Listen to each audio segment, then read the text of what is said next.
Every single year, the Detroit Lions and every NFL team from around the league have to make their roster cuts for the NFL season. And every single year, just about every single team makes a cut that the fan base doesn't quite agree with. That the fan base says, hey, what is the reason that this player was cut? A player that they feel should have made the roster, a player that they feel was good enough to make the roster. But whether it be for off the field reasons or conflict between players and coaches, some players get released that honestly probably should have made NFL rosters. And today we are going to be talking about those players for the Detroit Lions. A couple of players that, if you were to ask about the individuals out of context and say, hey, should this player make the roster? 90% of people would say yes. But looking at the overall roster construction and looking at just kind of the overall way that the Lions like to build their teams, these guys might be on the outside looking in come the 2024 regular season kickoff. Now, the first player we're going to take a look at today is actually a pair of players. It's going to be two players that are competing for that final spot on the roster at a certain position. And those players are Colby Sorsdale and Coyote Owaska. Now, both of these players are very young guys that the Detroit Lions leaned on pretty heavily at times in the 2023 season.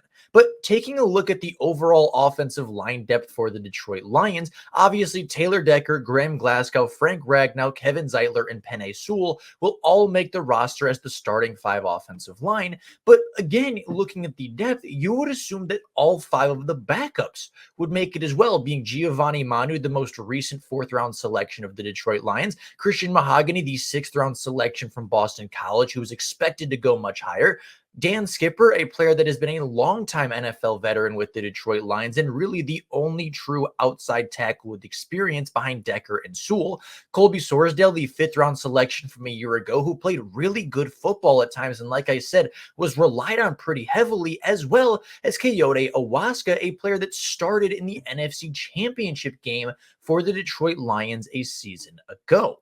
Now, starting off with Colby Sorsdale stands at 6'6", 315 pounds. As a prospect, he graded out with a 6.48 RAS score, meaning he was a good, not great athlete from the small school of William and Mary. Colby Sorsdale graded out with good speed, good agility, good explosiveness, but despite being 6'6", 315 pounds, he was graded out with poor size for a player at his position.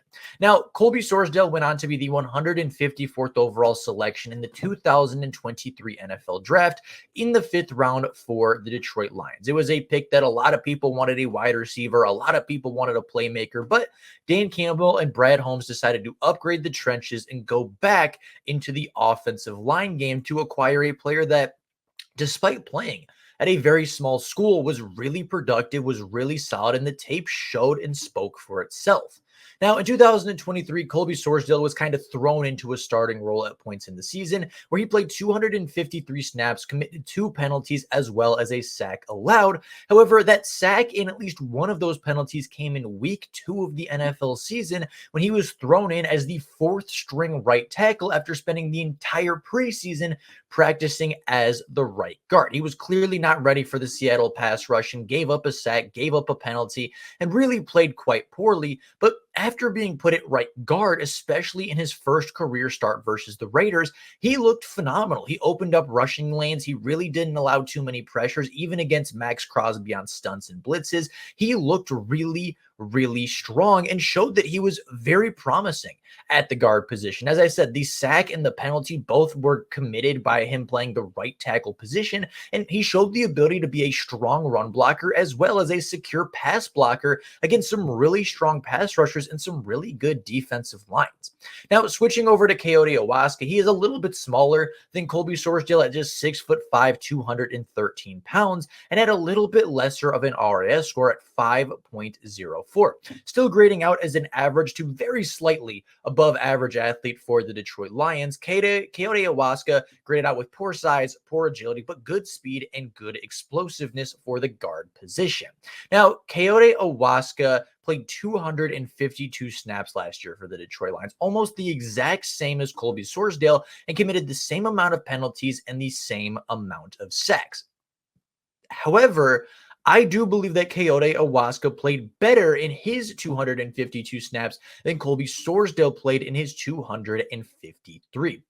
One played left guard and one played right guard. And despite them both giving up the same amount of penalties and the same amount of sacks in just about the same amount of playing time, Coyote Owasco had a significantly higher PFF grade, and I thought was a much better run blocker. I thought was a much more secure pass blocker, allowed a lot less pressures, and overall played in much more meaningful games and much more meaningful reps, as opposed to Colby Sorsdale, who played a lot versus the Raiders on Monday Night Football and played a lot versus teams that, in games that weren't necessarily that huge for the Lions, whereas Coyote Owasco started in the NFC Championship game, started in the game that the Detroit Lions won the NFC North title, and played a lot more big moments, and I thought played much better in that time than Colby Sorsdale did in his. Now, taking a look and comparing the two players, they really stack up very similarly. As I said, the stats were very similar. Size goes to Colby Sorsdale. Athleticism goes to Colby Sorsdale. I think pass blocking goes to Coyote Owasco, but the run blocking, I thought Colby Sorsdale was better as a run blocker. Sorsdale is a little bit younger, and despite him not playing nearly as well as Coyote Owasco did a season ago, I do think that Colby Sorsdale has a much better ceiling. I think he is still a very similar player in terms of what you're getting tomorrow from both players, and I do think the ceiling is higher for Colby Sorsdale. Now, with that being said, Colby Sorsdale also has the rookie contract that he is under for the next 3 years, whereas Coyote Owasco does not. He is under contract for 2 more years. So contracts lean towards Sorsdale. Athleticism, ceiling, upside lean towards Sorsdale. And despite Coyote Owasco being great for the Detroit Lions a season ago in what he was asked to do, I really think that he would be the odd man out, right? You're not going to cut any of the starting 5. You're not going to cut Giovanni Manu. You're not going to cut Dan Skipper. And you're certainly not going to cut a player like Christian Mahogany through the 6th round of the NFL draft. So that only leaves a player like Sorsdale Olowaska, or the Detroit Lions carry 10 offensive linemen, which seems pretty unlikely considering last year they carried 8. I think this year they carry 9. So I think Owasco could be thrown onto the practice squad, but then, of course, you risk having him signed away off of waivers by other NFL teams. So between the two in the competition, I lean very slightly towards Sorsdale, but I think the likelihood of one of these players being waived or cut is really high within the Detroit Lions, despite both of them having successful seasons in 2023. Next player we're going to talk about is a player that I think is unlikely to get cut, but if he were to get cut, there would be some massive fan uproar, and it would be a very large surprise, and I don't think the possibility is zero. I think there's a possibility that Malcolm Rodriguez gets cut this offseason, or more likely that he gets traded away this offseason after the Detroit Lions preseason and a training camp. And Malcolm Rodriguez stands at 5'11", 232 pounds with a 9.48 RAS score. He was an elite athlete coming out of college with great explosiveness, elite speed, great agility, but of course, poor size, standing at just 5'11". Now, as a collegiate athlete, Malcolm Rodriguez was phenomenal. 409 collegiate tackles, 7.5 sacks, 34.5 tackles for loss, 2 interceptions, one of those being a pick 6, 12 passes defended, 8 forced fumbles, a fumble recovery, again scoring a second touchdown on the ground. Now, going into his rookie season, Malcolm Rodriguez was the 188th overall selection in the 2022 NFL Draft. A 6th round flyer by Brad Holmes, with a player with a ton of statistical success, but fell through the NFL Draft largely due to his size concerns. He was an elite producer. Many people had him as a top 10 linebacker in the class, but because he was a little bit small, he fell into the 6th round. Throughout his rookie season, Malcolm Rodriguez made it very clear that he should not have been a 6th round pick, leading rookie linebackers in tackles and TFLs, having 87 tackles, 8 tackles for loss, 3 quarterback hits. Again, I have 8 tackles for loss on there a second time for some reason, 1 sack, 1 forced fumble, 1 fumble recovery, and 2 passes defended. He was one of the best, if not the best, rookie linebackers in the NFL Draft from 2022 as a 6th round selection. But going into his sophomore year, Malcolm Rodriguez took a pretty sizable step back. He went from starting 15 games for the Detroit Lions to starting just 3. He went from playing 57% of defensive snaps to playing just 11. He went from playing 614 snaps on the defensive side of the ball to just 120. And he went from playing just 71 special team snaps to 307. He did not play as much in year 2, and a large part of that was Jalen Reeves-Maybin returning to a prominent role. Jack Campbell coming in as a first-round linebacker and playing very well as the emergence of Derek Barnes as a linebacker in this core. So all of a sudden, you go from a 2022 Malcolm Rodriguez putting up really good numbers and being a starting linebacker to adding a lot of great players as well as some of your younger guys developing. And all of a sudden, 2 years later, Malcolm Rodriguez is at best the 5th linebacker on the roster and will see at best 150 defensive snaps a season. Now, in 2023, the Detroit Lions carried a couple of players on this roster. They carried 6 off-ball linebackers, 4 safeties, 5 cornerbacks, 8 offensive linemen, and 3 running backs. So you would say that, okay, 6 off-ball linebackers, Malcolm Rodriguez has to make the roster, right? And I do think that there is a good chance that he does, but with the added depth of cornerback, running back, safety, and offensive linemen, I wouldn't be surprised if the Detroit Lions kept 7 cornerbacks or 4 running backs or 5 safeties or 9 offensive linemen. And that means that it has to eat into the roster elsewhere. And I think if it's going to eat into the roster somewhere else, it's going to be at off-ball linebacker with Jack Campbell, Alex Anzalone, Jalen Reeves-Maybin, and Derek Barnes all being great players.